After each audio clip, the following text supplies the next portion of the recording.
Hello again, everyone. Mr. Cruze here with another pre-calculus review for you. This time, the Chapter 3, Part 1 test review. This will be solely over the 6 identities, right? There are going to be 6 identities on the test. They'll look very similar to these 6 that are on your review. So, we're going to review. All right. I did most of these in class, so I'm not going to take too long on these, but hopefully this will help you see the steps you need to follow when solving these types of problems. All right. Recall that the goal is, for these problems, you want one side to become the other side. This is not like an equation where you're trying to solve both sides and get down to a trivial statement. What you want to happen is to transform one side. Hello, Java update. You want to transform one side into another. All right. So that is what we're going to be doing. The first one, cosine theta plus sine theta tangent theta equals secant theta. In general, pick the more complicated side to start with. Obviously, that should be this side, the left side, cosine plus sine tangent. I see that I'm going for secant theta, and sometimes it's always good to look and see where you're headed. I know that secant theta is 1 over cosine, and the reason I'm thinking in terms of cosine is because there seems to be things over here in terms of sine and cosine, right? If somehow I can get things to 1 over cosine theta, we'll win, right?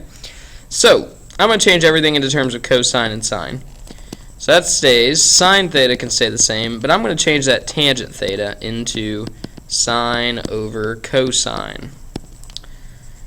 That's step 1. Next step, just to show it, cosine plus sine squared over cosine. Remember, on these types of problems, make sure you show each of your steps. Don't leave anything out.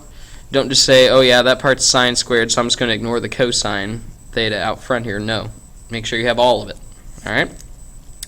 Clearly, I have 2 things, and I need to add them probably into one thing, right? So I need common denominators. Currently, cosine is over 1. I need it to be over cosine, so I'm going to multiply the top and the bottom by cosine. And when I do, I end up with cosine squared theta over cosine theta plus the same old that was there, sine squared over cosine. Now that they have the common denominators, I can add the numerators, cosine squared plus sine squared, all over cosine. Now, you'll recall at the beginning of the problem, we wanted this thing to be 1 over cosine. And I look and I see, cosine's already on the bottom. That's where I want it to be. So that's good. Somehow cosine squared plus sine squared needs to just be 1. Good thing for us, you'll have your list of properties. Cosine squared plus sine squared is 1. So it's 1 over cosine, which is, of course, secant theta, which is what we wanted. And we win. Number 2, cosecant x over cotangent x plus tangent x somehow equals cosine x. Again, start with the more complicated side. I definitely think that's the left. Won't always be the left. You'll see an example of that here in a second. But for now, it is the left. Again, I'm going for cosine, so I probably want things in terms of sine and cosine. So cosecant is 1 over sine. And I'm just going to go ahead and change it all in one step. Cotangent is cosine over sine. And tangent is sine over cosine. Once again, I see 2 fractions on the denominator, cosine over sine plus sine over cosine. I need common denominators. Sine and cosine seem to be the common denominators here, so I'm going to multiply this first guy by cosine over cosine, and I'm going to multiply this guy by sine over sine. Eventually, these steps all start to look the same. This all equals 1 over sine x divided by cosine squared over sine x cosine x plus sine squared over sine x cosine x. Again, trivial steps here, but we're showing it all. 1 over sine x divided by cosine squared plus sine squared all over sine x cosine x. But wait a minute. We've already seen this. Cosine squared plus sine squared is 1. Again, how many times can the same thing keep happening before we finally catch on, right? 1 over sine x divided by 1 over sine x cosine x. Now that you have a single fraction over a single fraction, you can keep, flip, change. Keep the first fraction, 1 over sine x. Flip the second, sine x cosine x over 1, and change it to multiplication. Good old KFC. And then you'll notice, the signs cancel each other out, and you're left with cosine x, which is what you wanted it to be in the first place. Again, there are multiple ways to do these problems. One way might be more efficient than another, but this is how I do it. And you're more than welcome to find your own ways, as long as they are legal. Cotangent theta times tangent theta plus cotangent theta equals cosecant squared. Again, start with the more complicated side. Definitely the cotangent times the tangent plus cotangent. Some of you said in class today this one's not bad. You just distribute.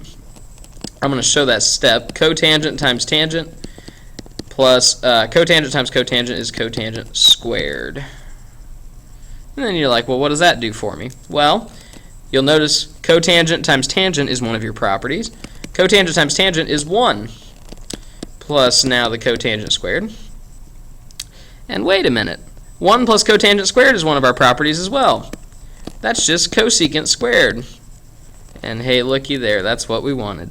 Okay?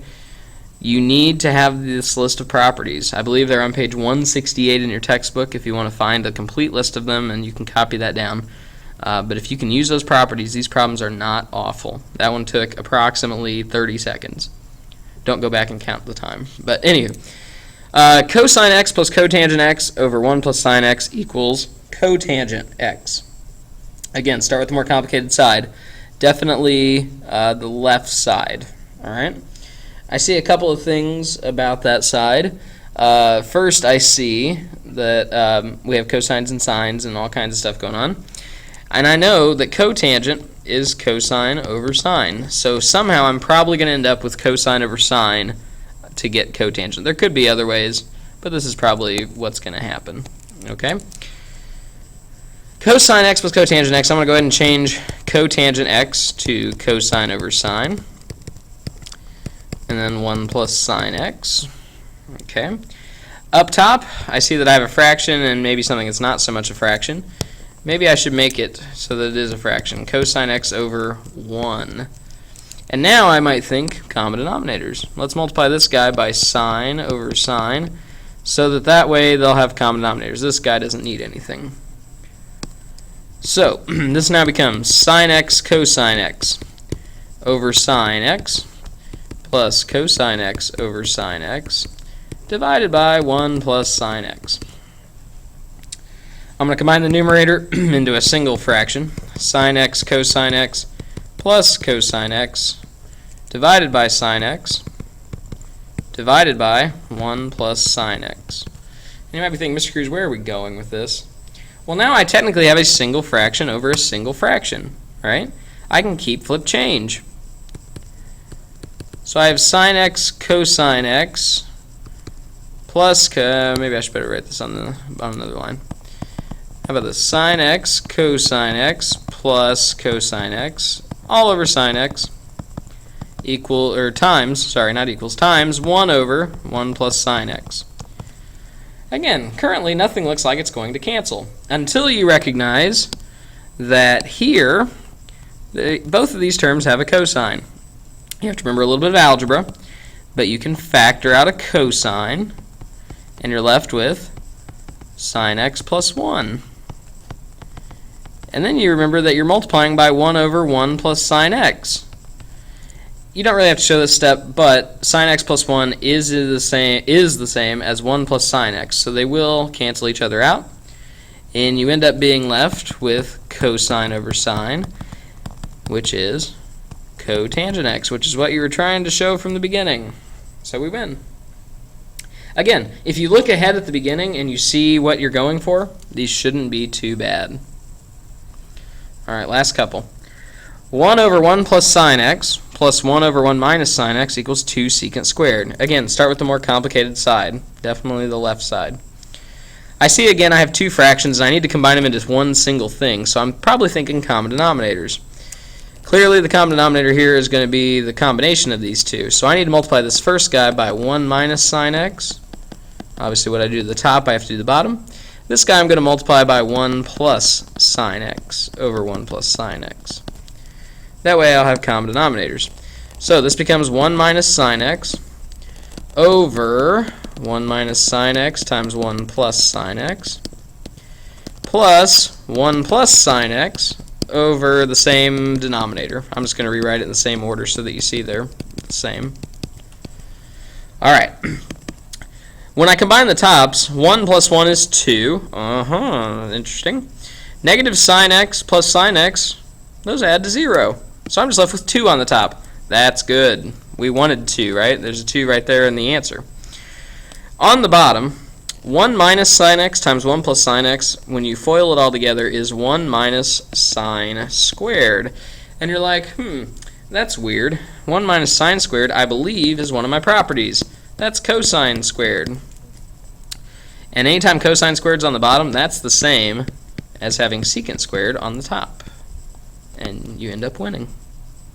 Again, these really aren't too bad. If you remember, I mean, a lot of these steps keep popping back up, right? You keep doing the same stuff, getting common denominators, looking for things to cancel, right? Number 6 is kind of the oddball. For me, I look at it and I think, I'm going to start with the left. And you can do the left, but I'm actually going to go from the right. When I see tangent and cotangent, for some reason, I know mathematically it's the same, but for some reason I think it's easier to go to sine and cosine in those kind of terms as opposed to changing to tangent and cotangent, okay? So let's try this side. I'm going to try the right side just to show you can do it from the right side as well. Well, tangent, obviously I see sines and cosines in my answer, so I need to probably change it to sine over cosine. So this is sine A over cosine A. Cotangent would be cosine A over sine A.